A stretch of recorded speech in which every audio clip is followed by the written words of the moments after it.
So after a long waiting আমার আর আমার রুমমেটের বিটেকের 4 বছরের মধ্যে একটা উইশ লিস্ট আজকে পূর্ণ হলো। তো আজকের ভিডিওতে রয়েছে সেই উইশ লিস্টের ফুল স্টোরি। আমাদের পেটে খাবার নেই, চোখে ঘুম, তাও আমাদের ঘুরতে যাওয়ার কথা এনার্জি, তাও এত এনার্জি আসলো লাস্ট ইয়ার এসে। হ্যাঁ, 3 বছর ধরে প্ল্যান করে কিছু সেই দিনে প্ল্যান। তো জার্নির প্রথমেই শুরু হয়েছিল গোবরে পা দিয়ে। বর্ষাকাল, তার উপর গোবরে পা দিয়ে আমাদের আজকের জার্নিটা শুরু হলো।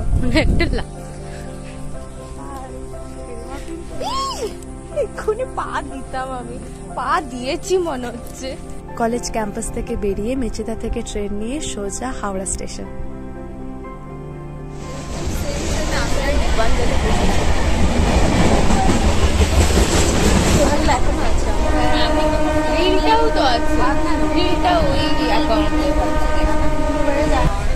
হাওড়া স্টেশন রাইট নাও, মানে হাওড়া স্টেশন দিচ্ছে, কিন্তু ট্রেনটা এত লেট করেই যাচ্ছে।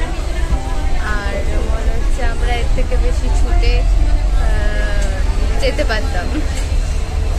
তো ওখান থেকে হাওড়া স্টেশন ক্রস করে আমরা এখন এই রোড দিয়ে যাচ্ছি।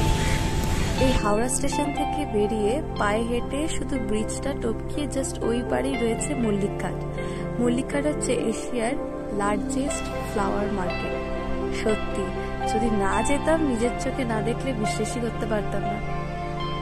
এখানে আমরা হেঁটে গঙ্গা পার করছি, সত্যি এই ফিলিংটা অনেকটাই আলাদা। ফার্স্ট টাইম আমি আর প্রত্যুষা হাওড়া ব্রিজ হেঁটে হেঁটে পার করছি। কেমন লাগছে? ভালো লাগছে।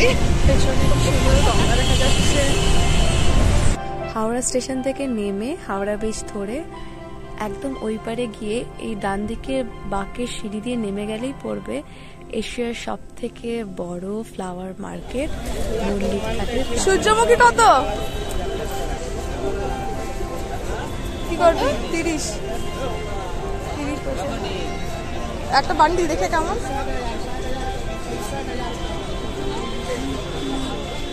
কি করবো, সূর্যমুখী নিবো না গোলাপ নিবো? আচ্ছা দাঁড়াও, ভালো কোন কালার নিবো? সূর্যমুখী নিবো। কাদা হয়ে গিয়েছে গাইস।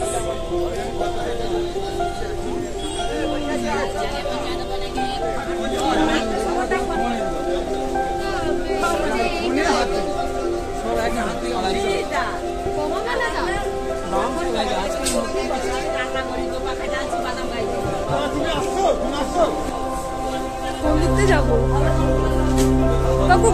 ঘাটটা কোন দিক দিয়ে যাবো? এই তো দিকে।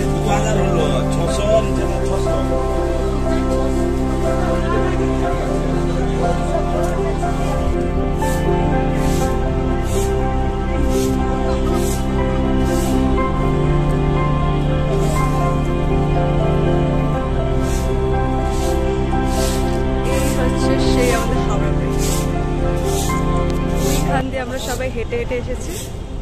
এবার আমরা এখানটা একটু ফটো ভিডিও ক্লিপস নিয়ে নেব।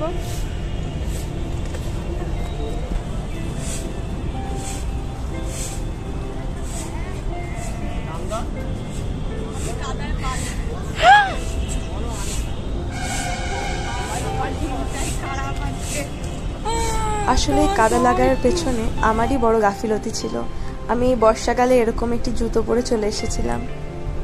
তো আফটার মল্লিকঘাট আমরা এখন যাচ্ছি মেডিকেল ক্যাফে। তো মেডিকেল ক্যাফের জন্য আমরা এই রুটটা ইউজ করছি। এই রুট দিয়ে আমরা এখন যাবো মিলেনিয়াম পার্ক। অ্যাকচুয়ালি মিলেনিয়াম পার্কের অপোজিটেই হচ্ছে medical cafe. So yeah, let's go with us. সত্যি কথা বলতে সেদিন মল্লিকঘাট থেকে আমাদের মেডক্যালফে যেতে প্রায় হাঁটা পথে 20 থেকে 30 মিনিট মতো সময় লেগেছিল। তো আমি সাধারণত বলবো যে আপনারা বাস করে নিলে সেটা বেশি সুবিধা হবে।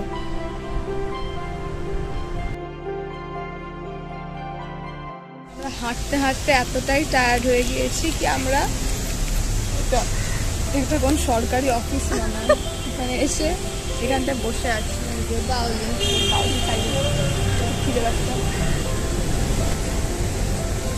ভাই প্লিজ, মল্লিকঘাট থেকে মিলেনিয়াম পার্ক মানে মেডিকেল ক্যাফেটা হচ্ছে মিলেনিয়াম পার্কের অপোজিটে।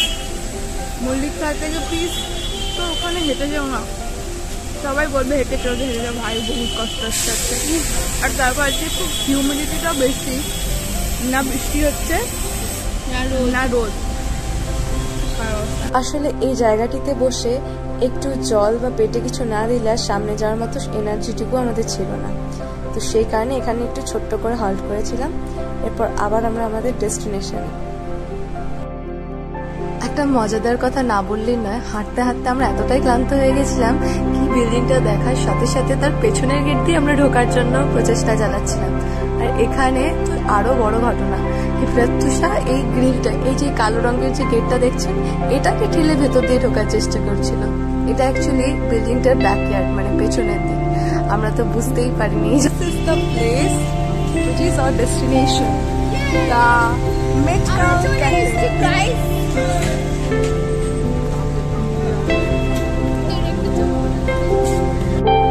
এখানে বলে রাখা ভালো যে আমাদের পার পার্সন টিকিট পড়েছিল প্রায় 20 টাকা করে। এখানে অনলাইনে টিকিট কাটতে হয়েছিল, ক্যাশ এখানে আরও নিচ্ছিলেন না। এই সিচুয়েশনটা কোভিডের জন্যই হয়েছে মেনলি।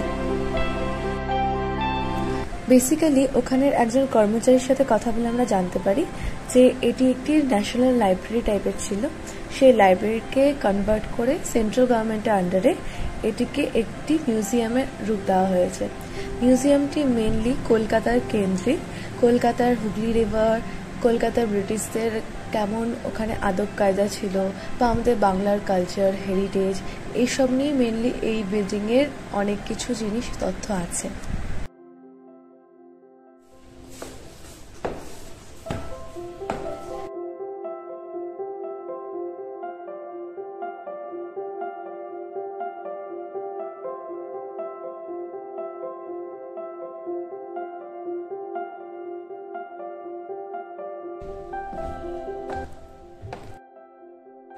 পার্টিকুলার এই জায়গাটি ছিল মোটামুটি একটি সিনেমা গ্যালারি টাইপের।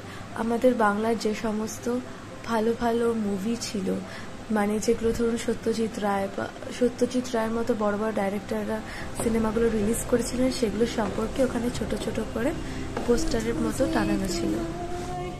ছান ছান ছান, ওই দেখ ওটাও নাচ বিট দিচ্ছে। কর গানটা কর, এটা সাথে নিজে তোমার ছান ছান ছান শুধু যে তোমার ছান ছান ছান। এটা হচ্ছে ভিজুয়াল কালচারের ওয়াল, বিষ্ণুদেব, এখানে কি সব super cream toffee.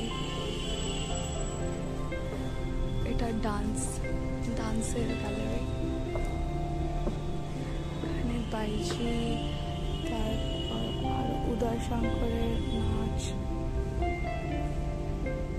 Manjushree.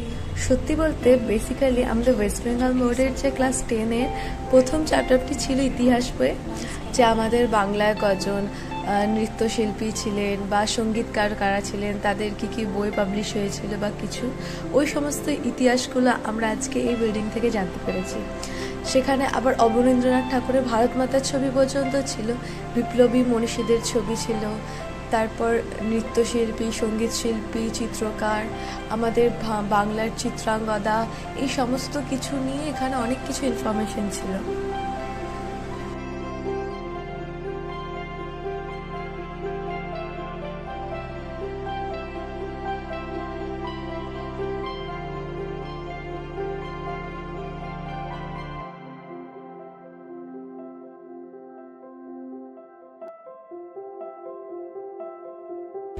প্যারিতোষ Sen, সবার ড্রয়িং করা ছবি আছে। এটা হচ্ছে আর্ট গ্যালারি বেসিক্যালি।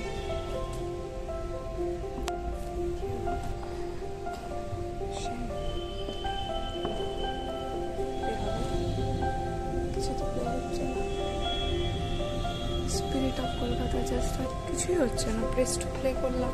তো আমরা এখন এসেছি মোঘলে বিরিয়ানি খেতে। আমি আর প্রত্যুষা দুজনেই চিকেন বিরিয়ানি অর্ডার করেছি।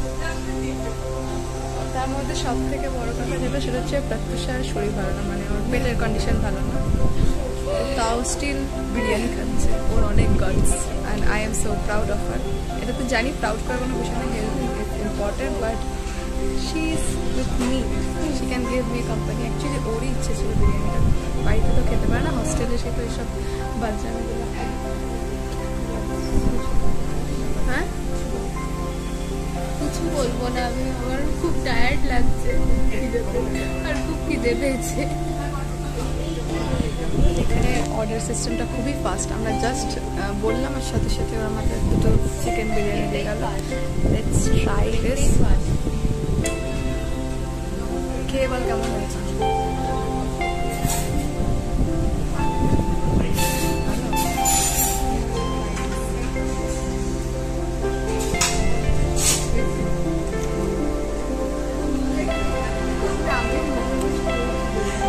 ও খেয়েছিস? ও নাইস। মাংসের পিসটা দেখ।